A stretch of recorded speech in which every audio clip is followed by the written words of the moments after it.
Hello everyone, welcome to सरकारी library. और आज हम इस वीडियो में खोट्ठा निबंध पुस्तक का जो दूसरा निबंध है बखेरा में बखेरा लिंग बखेरा, इसको हम डिस्कस करेंगे, जिसको लिखा है डॉक्टर BN ओहदार सर के द्वारा लिखा गया है। तो इसको हम डिस्कस करेंगे इस वीडियो में बखेरा लिंग बखेरा, जो कि खोट्ठा भाषा का एक फिंगाठी है। फिंगाठी मतलब व्यंग्यात्मक निबंध है।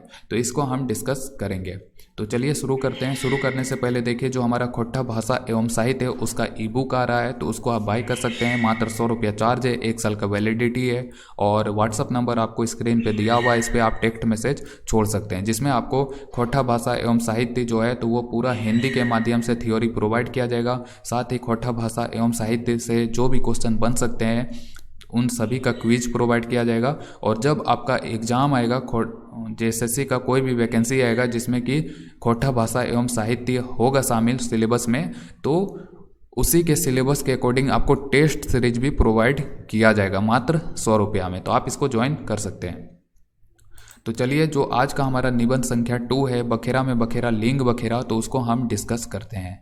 तो बखेरा में बखेरा लिंग बखेरा जो है तो ये हिंदी सेंटेंस है, और इसको हम खोट्ठा का सेंटेंस है, खोट्ठा भाषा का, और उसको हिंदी में हम कन्वर्ट करेंगे तो इसका मतलब हो जाएगा झगड़ों में झगड़ा लिंग का झगड़ा, या झंझटों में झंझट लिंग का झंझट।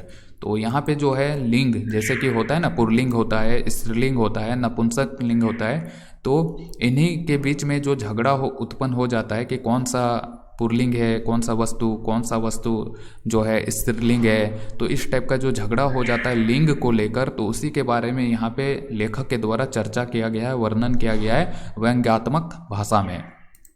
सबसे पहले इसमें लेखक के द्वारा ये कहा गया है कि जैसे कि जो हिंदी भाषा होता है, तो हिंदी भाषा में जो निर्जीव वस्तु होते हैं, निर्जीव तत्व होते हैं, तो उसमें भी लिंग का बोध जो है झलकता है। यानी कि निर्जीव वस्तुओं के लिए भी जो है उनको भी क्लासिफाई कर दिया गया है, पुल्लिंग, स्त्रीलिंग, तो उस टाइप से क्लासिफाई किया गया है। जबकि निर्जीव वस्तुओं में तो जान होता नहीं है, तो उसमें तो लिंग बोध का सवाल ही नहीं होता है। लेकिन निर्जीव वस्तुओं के लिए भी जो है लिंग बोध का मतलब कि रूप झलकता है। तो उसके बारे में यहाँ पे लेखक के द्वारा वर्णन किया गया है कि निर्जीव पदार्थ में कोई प्राण होता ही नहीं है, तो उसमें लिंग कैसे होगा, वो पुल्लिंग स्त्रीलिंग कैसे हो सकता है, नहीं हो सकता है। तो उसी के बारे में यहाँ लेखक के द्वारा वर्णन किया गया है। और वो कहते हैं कि मतलब लेखक कहते हैं कि जो निर्जीव वस्तु हैं तो उनको डायरेक्ट नपुंसक लिंग में रखा जाना चाहिए था, न कि जीवधारियों की बातें उन्हें स्त्रीलिंग और पुल्लिंग में बांट दिया जाना चाहिए। जैसे कि जो नदी होता है, तो नदी तो निर्जीव है, लेकिन उसको भी आप देखेंगे यहाँ पे लेखक जिक्र करते हैं कि जो दामोदर नदी है, तो दामोदर नदी को यहाँ पे नद कहा गया लेखक के द्वारा, नद यानी कि पुल्लिंग कहा गया है। और वहीं पे जो उसका मतलब कि जो राजरप्पा जगह होता है, तो राजरप्पा जगह जो धार्मिक स्थल है रामगढ़ में, तो राजरप्पा में 2 नदी मिलती है, एक है दामोदर और एक है भैरवी नदी। ठीक है, तो दामोदर नदी को यहाँ पे लेखक के द्वारा नद कहा गया है, यानी कि पुल्लिंग कहा गया है। और वहीं भी जो उसकी सहायक नदी है भैरवी नदी, तो भैरवी नदी को यहाँ पे नदी कहा गया है लेखक के द्वारा, यानी कि स्त्रीलिंग कहा गया है। तो एक ही मतलब कि जो नदी है वो तो निर्जीव है, लेकिन नदी में भी जो अलग अलग नदी है, जैसे कि दामोदर को यहाँ पे पुल्लिंग के रूप में बताया गया है, और जो उसकी सहायक नदी है भैरवी नदी, तो उसको यहाँ पे स्त्रीलिंग के बारे में बताया गया है। तो उसी के बारे में बताया गया है कि डायरेक्टली जो है उसे हम नपुंसक लिंग में सभी नदियों को रख सकते थे, यानी कि जो भी निर्जीव पदार्थ है तो उनको हम नपुंसक लिंग में रख सकते थे। लेकिन हम ऐसा नहीं करते हैं हिंदी भाषा में, बल्कि सजीवों की भांति उन्हें भी स्त्रीलिंग और पुल्लिंग में हम बांट देते हैं। तो उसी के बारे में यहाँ पे कटाक्ष किया गया है लेखक के द्वारा। और यहाँ पे यह भी बताया गया है कि हिंदी भाषा से अच्छा तो जो क्षेत्रीय भाषा होता है, जैसे कि खोट्ठा भाषा, तो खोट्ठा भाषा हिंदी भाषा से बेहतर है। क्यों बेहतर है? क्योंकि खोट्ठा भाषा में इस तरह का जो लिंग का जो विविधता है तो वो देखने को मिलता ही नहीं है। जैसे कि अगर हम यहाँ पे लेखक प्रयोग करते हैं, जैसे कि गाय हो गया एक जानवर और दूसरा जानवर हो गया बैल। गाय क्या है? तो गाय है स्त्रीलिंग है, और बैल होता है कौन? तो ये होता है पुल्लिंग। लेकिन दोनों के लिए जो खोट्ठा भाषा में यूज किया जाता है, तो जैसे गाय चरती है तो उसको हम क्या कहते हैं खोट्ठा भाषा में? गाय चर है। इसी तरह जो बैल होता है तो बैल भी चरता है, हिंदी में लिखेंगे तो बैल चरता है, लेकिन खोटा भाषा में इसको भी हम कहेंगे बैल चर है। तो दोनों का मतलब है गाय चर है और बैल चर है, दोनों का मतलब क्या हो गया, एक ही शब्द प्रयोग कर रहे हैं हम लोग, चर है, तो इसमें लिंग बोध है ही नहीं। तो क्षेत्रीय भाषा में जो है किसी भी मतलब कि पुल्लिंग और स्त्रीलिंग को लेकर जो है लिंग भेद देखने को नहीं मिलता है। तो उसी के बारे में यहाँ पे वर्णन किया गया लेखक के द्वारा कि हिंदी भाषा से बेहतर जो है क्षेत्रीय भाषा है, क्योंकि उसमें लिंग का जो झगड़ा होता है स्त्रीलिंग और पुल्लिंग का, वो देखने को हमें नहीं मिलता है। तो इसके बारे में यहाँ पे बताया गया है लेखक के द्वारा। और इसी से जो है यहाँ पे ये भी देखने को मिलता है कि जैसे हिंदी में 2 प्रकार के लिंग है, पुल्लिंग और स्त्रीलिंग, यहाँ पे बताया गया है। संस्कृत भाषा में 3 प्रकार का लिंग हो जाता है, पुल्लिंग, स्त्रीलिंग और नपुंसक लिंग।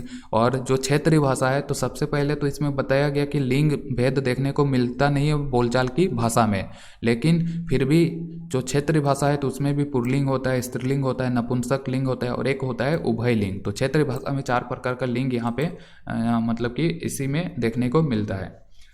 और यहाँ पे ये भी बताया गया है कि जो क्षेत्रीय भाषा है उसमें बेसिकली जो हमें बोलचाल की भाषा में जो है लिंग भेद देखने को तो मिलता नहीं है, और इसी के कारण क्षेत्रीय भाषा से जो है राष्ट्रीय एकता बनाया जा सकता है, क्योंकि लिंग का झगड़ा ही नहीं है, पुल्लिंग स्त्रीलिंग का कुछ वहाँ पे देखने को मिलता ही नहीं है।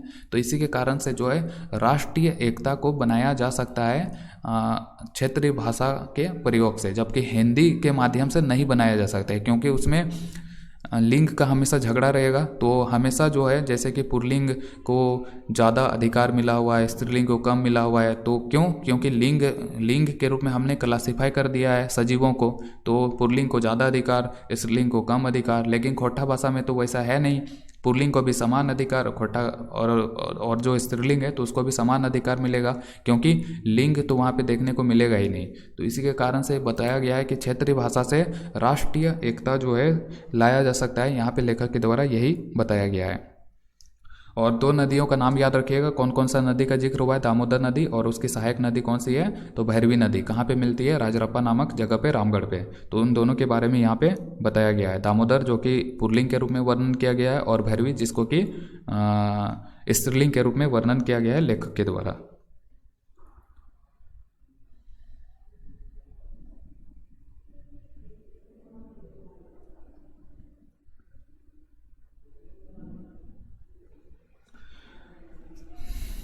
और यहाँ पे ये भी एक शब्द आया है इसी निबंध में, बृहनला का। बृहनला यानी कि चौकरा, ठीक है, बृहनला या चौकरा यहाँ पे प्रयोग किया गया है इसी निबंध में। तो ये समझिए कि बृहनला या चौकरा है क्या।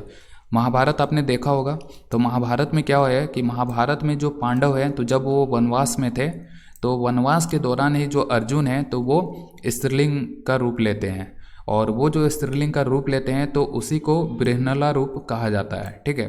तो यहाँ पे बृहनला का मतलब जो हो जाएगा निबंध के अनुरूप कि बृहनला यानी कि जो ना तो पुरुष है और जो ना ही स्त्रीलिंग है, यानी कि जो बीच वाले हैं ट्रांसजेंडर लोग, तो उन्हें जो है बृहनला कहा गया है। अब देखिए इसमें क्या कहा गया है कि जैसे जो वोटिंग होता है, यानी कि जो हम वोट डालते हैं, नेता चुनते हैं, अपना इलेक्शन होता है, तो उसमें क्या होता है कि वोटर लिस्ट में 2 ही प्रकार का लिंग का वर्णन होता है, या तो पुल्लिंग और नहीं तो स्त्रीलिंग। लेकिन वहाँ पे जो ट्रांसजेंडर कम्युनिटी है, ट्रांसजेंडर लोग, तो उनके लिए वहाँ पे वोटर लिस्ट में नाम ही नहीं होता है।